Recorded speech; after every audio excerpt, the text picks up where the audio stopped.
পুরুষরা মৃত্যুবরণ করেন, তাদের মৃত্যুর পর তাদের স্ত্রীদের করণীয় হলো তারা 4 মাস 10 দিন নিজেদেরকে নিবৃত করবেন, অর্থাৎ 4 মাস 10 দিন পর্যন্ত তারা অন্যত্র বিবাহ বন্ধনে আবদ্ধ হবেন না।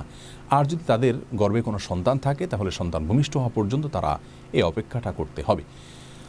হাদিসে রাসূল করিম সাল্লাল্লাহু আলাইহি সাল্লাম থেকে বেশ কিছু করণীয় আমরা প্রায়ই বিধবা নারীর জন্য, স্বামী পরিত্যক্তা মহিলার জন্য, যদি কারো স্বামী মারা যান তাহলে তিনি 4 মাস 10 দিন পর্যন্ত শোক পালন করতে পারবেন। রাসূল করিম সাল্লাল্লাহু আলাইহি সাল্লাম বুখারী বর্ণিত এক হাদিসে ইরশাদ করেছেন, কোনো ব্যক্তি অন্য কারোর মৃত্যুতে তার যত প্রিয়জনই হোক না কেন 3 দিনের বেশি শোক পালন করবার সুযোগ নাই। তবে বিধবা যিনি স্বামীকে হারিয়েছেন তার জন্য সুযোগ হলো তিনি 4 মাস 10 দিন পর্যন্ত শোক পালন করবেন। এই 4 মাস 10 দিন তিনি যে কাজগুলো করবেন না তার ভিতরে 1 নম্বর হলো, যেই বাড়িতে তিনি অবস্থান করেছেন স্বামীর বাড়িতে, সেখানে তিনি অবস্থান করবেন 4 মাস 10 দিন। একান্ত প্রয়োজন ছাড়া তিনি বাহিরে যাবেন না।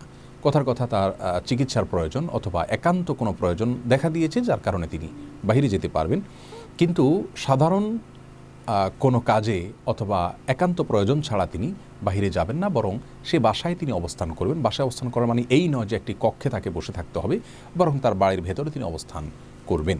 এটা হলো তার প্রথম করণীয়। সেই সাথে এই সময়ের ভিতরে তিনি কারোর সঙ্গে বিবাহ বন্ধনে আবদ্ধ হতে পারবেন না। দ্বিতীয় যে করণীয় তার জন্য রয়েছে সেটা হলো যে তিনি কোনো সুন্দর পোশাক আশাক বা সাজগোজ করা বলতে আমরা যেটা বুঝি সেটা তিনি করবেন না। স্বাভাবিক কাপড় চোপড় পরবেন, সাদা কালার কাপড় চোপড় পরতে হবে এমন কোনো বাধ্যবাধকতা নেই। তিনি সাধারণ কাপড় চোপড় পরবেন। বিশেষভাবে সাজগোজ করা বলতে যেটাকে আমরা বুঝি সেরকম কাপড় চোপড় তিনি পরবেন না এবং সেরকম সাজগোজও তিনি করবেন না। তবে সাধারণ যে সমস্ত প্রসাধনী একজন মানুষের সাধারণ সময়ে তিনি ব্যবহার করে থাকেন সেগুলো তিনি ব্যবহার করতে পারবেন। তৃতীয়ত হলো তিনি অলংকার পরিধান করবেন না, এবং এ বিষয়ে একটি হাদিসে রাসূল করিম সাল্লাল্লাহু আলাইহি সাল্লাম পরিষ্কারভাবে বলেছেন, যেটি আবু দাউদে বর্ণিত হয়েছে, উম্মে সালমা রাদিয়াল্লাহু তাআলা বর্ণনা করেছেন। তার মধ্যে এটিও রয়েছে যে তিনি অলংকার ব্যবহার করবেন না, এমনকি আংটিও যদি পরিধানে থাকে সেটাও তিনি খুলে রাখবেন।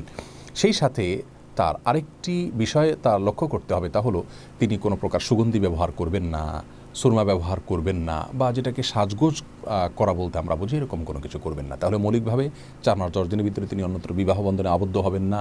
নিজে সে বাড়িতে অবস্থান করবেন, সেখানে অবস্থান করাটা তার জন্য যদি কোনো কারণে জটিল হয় তাহলে অন্য কোথাও অবস্থান করবেন, কিন্তু সেখানে অবস্থান করবেন, একান্ত প্রয়োজন ছাড়া বাহিরে যাবেন না, এবং রূপচর্চা করবেন না। সাধারণ কাপড় চোপড় পরবেন, বিশেষ কাপড় চোপড় যেগুলো কোথাও যেতে পরিধান করা হয় এরকম কোনো কাপড় চোপড় পরবেন না, অলংকার পরবেন না, পরিধানে থাকলে সেগুলো খুলে রাখবেন, এবং সুগন্ধি ব্যবহার করা, সুরমা ব্যবহার করা এগুলো থেকে তিনি বিরত থাকবেন। তবে এই বিষয়গুলো 4 মাস 10 দিনের জন্য। 4 মাস 10 দিন পার হওয়ার পরে তিনি সাধারণভাবে যে কোনো অন্য সময়ের মতো পোশাক আশাক পরতে পারেন, সাজগোজ করতে পারেন এবং অলংকার পরিধান করতে পারেন, অন্য সব কিছু তিনি করতে পারবেন। আজীবন তাকে সাদা শাড়ি পরিধান করে থাকতে হবে অথবা অলংকার পরিধান করতে পারবেন না, এরকম কোনো কথা